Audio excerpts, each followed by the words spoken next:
soo dhawaada khiyaarta qiimaha iyo qadarinta mudan sidii aad ku xukunto ayaa lagu xukumi doonaa qiyaastii dadka aad qiyaastana ayaguna way ku qiyaasi doonaan marka haddii rabtid in si fiican lagu qiyaaso adiguna si wanaagsan u qiyaas halkan maanta waxaan ku haynaa video cajaa'ib ah waa wiil Soomaaliyeed Cabdi Yuusuf Xasan ayaa la yiraahdaa waa Soomaali citizen American ah yaa waa aba Soomaaliyeed oo ilmihii iyo xaaskii ka soo tagay soona deeriyay haddaba muxuu qabtay abayaal badan ayaa ilmahoodii soo deeriyay xaasaskoodii soo deeriyay haba deeriyaan ma xumee bal maxay sameeyeen inay dad wax u qabtaan iska dhaafan naftoodii ayay bahar galiyeen Cabdi Yuusuf Xasan wuxuu ku noqday Soomaaliya 2011 isagoo ka yimid Mareykanka dhalasho Mareykan haysta dadkii ula noolaa ee soo dhaweeyay mid kamid ah oo journalist ah oo la yiraahdo Michael Moore oo Soomaaliya joogo ka shaqeynaya xariifkii tuu tagay oo uu sheegay inuu asna yahay citizen American iyo afduub dhab ku sii waxaan u maleynayaa sawirkan waa aragtaa ninkan fanaanada Manchester taa qaba oo wax badan qori caloosha asagoo looga hayo madaxa looga hayo la soo duubi jiray oo calacalay oo inay arki jirteen oo maleynaa waa 2012 bay dhacday waxaas muddo 3 sano ah wiilkan afduub waxa loogu haysta Soomaaliya oo bil kasta waxa laga soo duubi jiray video ayagoo dhalinyaradaas ugu baaqaya haddaan lacagta ay rabaan la siin inay nafta dhaafin doonaan adiga hadda wajiga soo duubatid oo ay indhaha soo xiratid oo aad isleedahay dadku kuma garanayaan ogow waxa la garto muuqaalka kaliya ma codkana waa la gartaa codkaagana waa la yaqaan qof kasta oo systemka adduunka ku jira ama wadan deganaansho u deganaana muuqaalkiisana waa la hayaa codkiisana waa la hayaa qaab dhismeedka jirkiisa anka haduu sadlano dhagool iska dhigo waa la hayaa dadkan waxay u samaysteen computer la gelinaa qofka computerkaas haduu cod lahaa iyo haduu muuqaal lahaa soo saaray marka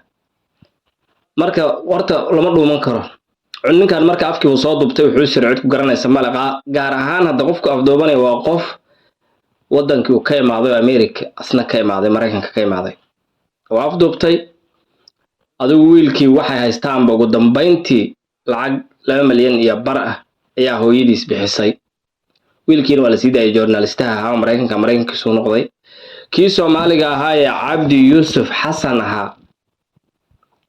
Xaaji Cabdi Yuusuf Xasan Mareykanka ku noqdo airportka lagu sugayay already waa looga Soomaaliga waa iska moogtay dhulkeennii burburina moogta aqal hadaan dhulkeena dhisi lahayn tan dhulkeennii burbursano cunay aan ummadii kalena waxaan rabnaa inaan burbursano moogta waxa keenay waxa way fikir male dadka wax fikir ah beerata male soo socday diyaaradu qaata lacagta dadka qaato roon wadankooda la tago ku soo cuno airportka lagu sugayay dhakab war waxbiya aan warkan ku daalina videoga aan idin sii daayay horta videoga aan wada daawana videogan. 2 pirates just sentenced to 30 years. One of these pirates is from Minnesota. He's a naturalized U.S. citizen, was living in Minneapolis, again sentenced to 30 years in prison for holding an American journalist hostage for nearly 3 years in Somalia. Minneapolis man is 56-year-old Abdi Yuusuf Xasan. He had kidnapped the journalist Michael Moore while Michael Moore was in Somalia in 2012. Eventually, his mom did pay the pirate gang about $1.5 million in September of 2014. The pirate from Minneapolis, 30 years now in prison for doing this. aad waxaan filayaa videogan inaad dhageysateen haddii aan da'diisin kugu soo cesho inkastoo videoga lagu sheegay Cabdi Yuusuf Xasan magaciisa Cabdi abdoon inuu ahaa aqlilaan inuu halkaas kaga cadaynaysa wuxuu ahaa 56 sano jir buu ahaa waxaana lagu xukumay 30 sano oo xarig ah marka 56 plus 30 meeqay noqonaysaa waa 86 sano jir 86 sano jir banaankiisa marayo xor ah adduunyadan maanta kuma noolaan karo 86 sano nin jira waa nin aan socon karin oo isku dadarsan ka waran ninka xabsi ku jira macnaha taas macnaheedu waxay tahay waa asagoo dil lagu xukumo kale ama xabsi daayin lagu xukumo kale xabsi daa'im way caadi maxaa yeelay 86 sano markuu gaaro ayay tahay xabsigan ka soo baxo qof hadda 56 sano jira oo xanuunsan oo laga yaabo sonkor inuu qabo laga yaabo in maaragtay uu xanuunsan yahay maxaa yeelay dadku xanuunku waa caadi dadku dhan baa xanuunsan anigaan hadda dhalinyarada isu haysta yaa iska xanuunsan haddii xabsi la geliyo waa dhimanaa aniga soo marka 56 sano jir xabsi la geliyay I don't know sidoo maaragtay 86 sano maxaa u harayba dadku waa aragteen maanta waxay isaga dhimanayaan hadday badbaadaan 60 sano jir bay ku dhimanayaan macnaha xabsiga ku soo dhimo waay qaracan u dhimo waay mugdi u dhimo waay cidlo u dhimo waay qol 4 mitir dhexdiis ku dhimo waay bal ninkaas nolosha ka maqnayd maxay tahay Mareykan buu joogay wuu iska xamaalan kara dhowr koosan intuu xamaasho Soomaaliya iska tagi karo nolol ka samaysan karay baadiyaha Soomaaliya iska tagi karo caano iska cabi karay waa iska shaqaysan karay xor buu ku mari karay dhulkiisa maxaa qorto u galiyay iimaan la'aan qofka Soomaaliga 2 milyan hadda qofka hadda maanta dhashay 2 milyan dollar hadii la siiyo cimrigiisa inta ka dhiman xitaa asagoo dhamaysan ka dhamaanaysa qofka Soomaaliga ah ayaa 2 milyan lacag yar ma soo marka iimaan la'aantu waxay ku dhaafinaysaa mararka qaarkood noloshii dhan ee Ilaahay ku siiyay ee ay ahayd inta cimrigaagu dhamaanayo inaad isaga noolaatid oo dhulkan fidsan oo Ilaahay fidiyay aad ku socon lahayd oo aad ku baashaali lahayd waka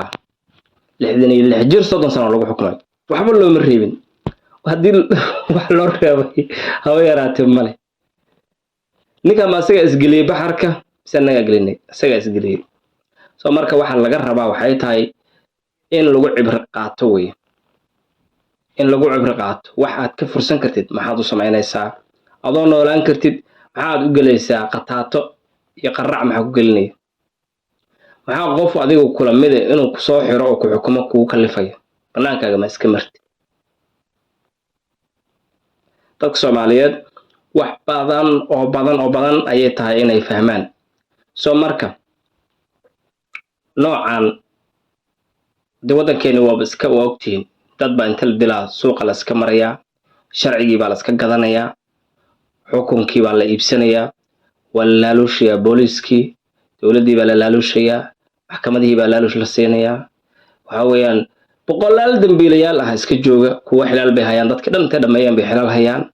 adduunka disaa uma shaqeeyo adduunka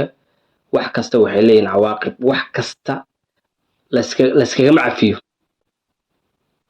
soo marka waxaan rajaynaynaa dalkeena inuu saas noqdo oo dadku aysan iska socone xukunka dadku u qabtaan rajayn doonaa aabahana waa aaba kamida aabayaasha dayriyay ciyaalkoodii gabdha Soomaaliyeed oo tira lahayn bay ilmo ka dhaleen ilmihii bay ka tageen ilmihiina waa dhibaataysan yihiin waa kuwa maalin kasta ka hadlayno leenahay war ilmaha sida loo dhaamo waa kuwa maalin kasta ilmihii inta khaladaad gal xabsiyada aadaya maxaa yeelay aabayaasha la waqtiga inay geliyaan inay dad islaameed isbaaro u dhigtaan oo lacag ka qaataan ugu dambeynta 30 sano ka badan lagu xukumo ay ku maqan yihiin oo naftoodina ma badbaadin umadiina ma badbaadin ilmahoodina ma badbaadin waa aabayaasha iyo caynkooda arrinkaas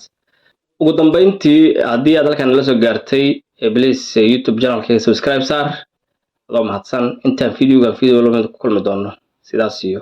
nabad gelyo